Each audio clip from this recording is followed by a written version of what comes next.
Hello, my friends. It's Dr. Sharon with Clinic Reviews. Today we're talking about Raynauds disease. This is something that it seems like most nurses know about. You can definitely have it on the NCLEX. So we're going to be talking about that today. But you might find this interesting because actually a lot of people, particularly women, it's more common in women than men. A lot of women have Raynauds disease. You may know someone in your family or friend that has it. You may have it yourself. So let's talk about that coming right up.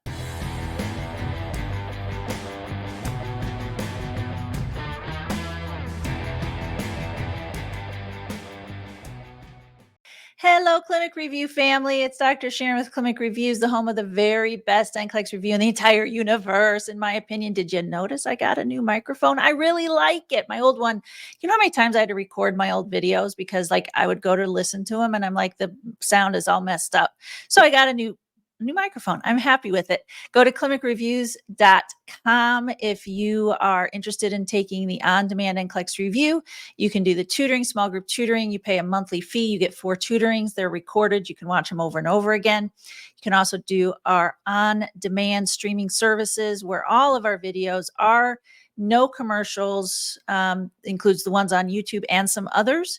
And it's a pretty low monthly fee that you can get those, $19.99.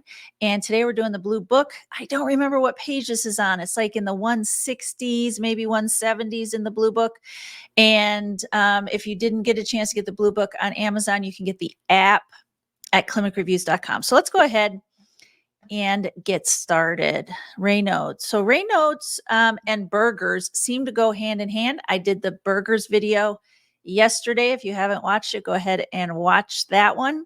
So today we're talking about Raynauds. Raynauds and burgers are both vascular disorders of the small vessels in the hands and the feet, but they have different causes. Burgers is more common in men. Raynauds is more common in women. A nurse is providing education to a patient diagnosed with Raynauds disease. Which of the following statements indicates that the patient understands the condition? Raynauds disease is caused by a blockage in my arteries. My condition is due to spasms of my blood vessels in response to cold or stress. Raynauds disease affects the veins in my legs. This disease is due to a bacterial infection. So this is a spasm. This is spasming, okay? And that's why it comes and goes. And you can't always predict when it's going to come or go, but it does come and go. It's more common in the hands than in the feet. So that's what Raynauds is. And it's not blood clots. It's not atherosclerosis. It's not an infection. It's a spasming of the blood vessels. Which symptoms should the nurse expect to find in a patient experiencing a Raynauds phenomenon attack? So that's why I said it comes and goes. Burgers is different. Burgers, remember, is inflammation, and you'll see the necrosis. Burgers does not come and go. Burgers, you get the inflammation. You have to stop smoking, or it's going to get worse. You're going to lose your fingers or your hand. Whereas Raynauds, it's kind of a chronic disease. Doesn't matter. I mean, you shouldn't smoke, but smoking cessation isn't the primary treatment for it, and it kind of comes and goes. You have acute attacks. All right. So what do you expect with an acute attack of Raynauds? And I may have spelled that wrong. I can never remember if Raynauds is with an E or an A.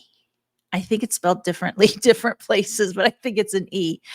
Redness and swelling in the finger joints, numbness in the feet and hands, shortness of breath and chest pain with activity, or cyanosis or pallor of the fingers. So it's not so much numbness, y'all. It's cyanosis or pallor, and it hurts too. It's quite painful, and the fingers will turn white. I mean, white, like your hand looks like a normal color, whatever that color is.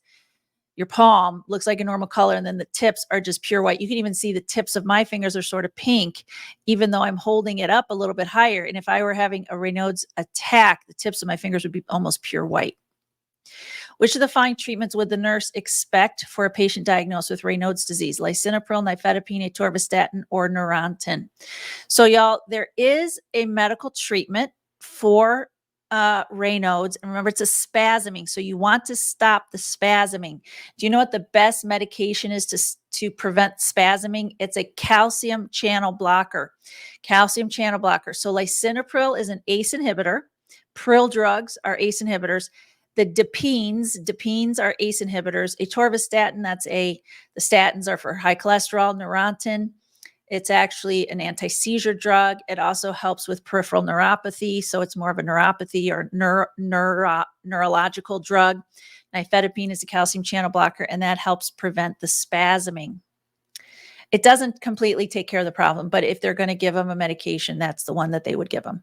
Which of the following statements by a patient diagnosed with Raynauds, now I spell it with an E, disease, indicates the client understands the education provided? I will keep a pair of mittens or gloves by the refrigerator.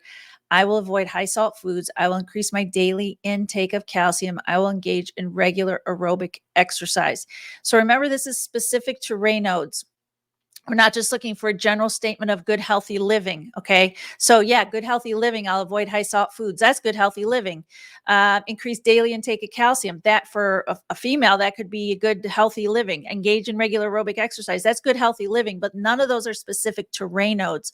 So Raynauds is a result of cold or stress. It's a spasming of the fingers, the small vessels in the fingers primarily, and it's in response to stress or cold. So we recommend that they wear gloves or mittens if they're reaching into the refrigerator or into the freezer. I was about ready to say the ice box. My grandma called it an ice box. Do you have a grandma that called it an ice box? I did. My grandmas are passed on now, but they called it the ice box. So into the freezer. And we also recommend always covering hands really well when they go outside if it's cold at all. A patient with Raynauds, AY, disease asks about alternative therapies. Which of the following should the nurse suggest is potentially beneficial? High protein diet, deep tissue massage, yoga and stress management, herbal supplements like ginkgo biloba. So I would never pick an herbal supplement on the NCLEX. It's not a good NCLEX answer. And it's not because they're horrible things to do, or that's fine if somebody wants to do ginkgo biloba, but there's no evidence base for them. And the NCLEX is never going to pick an answer or have a correct answer, have no evidence based. Every answer has to have an evidence base for it. So that's why I don't pick herbal supplements as the correct answer on the NCLEX. Deep tissue massage has nothing to do with preventing spasming. High protein diet has nothing to do with spasming. Yoga and stress management techniques. If I know that stress can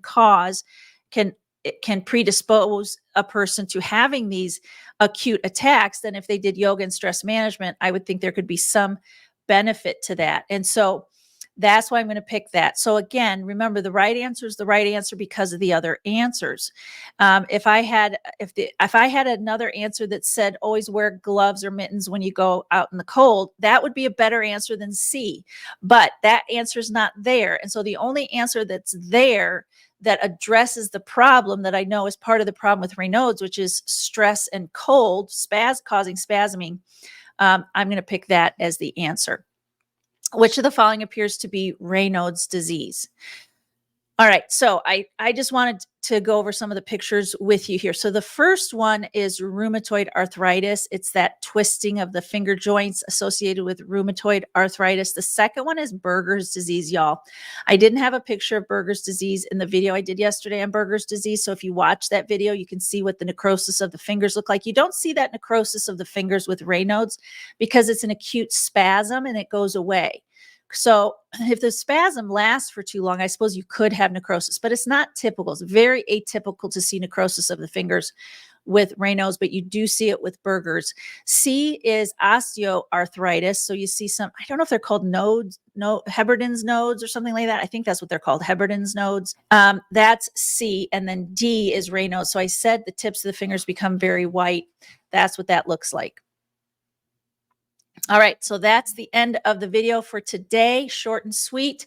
Raynauds disease, not hard, not particularly hard, but no reason for you to miss those questions. If you're doing your cardiovascular unit in your class, then it might help you with those questions as well. So I hope you have a great rest of your day. Good luck on your NCLEX. Good luck on the next test you take, whatever that might be. And I'll see you later. Thanks for being part of the Clinic Review family.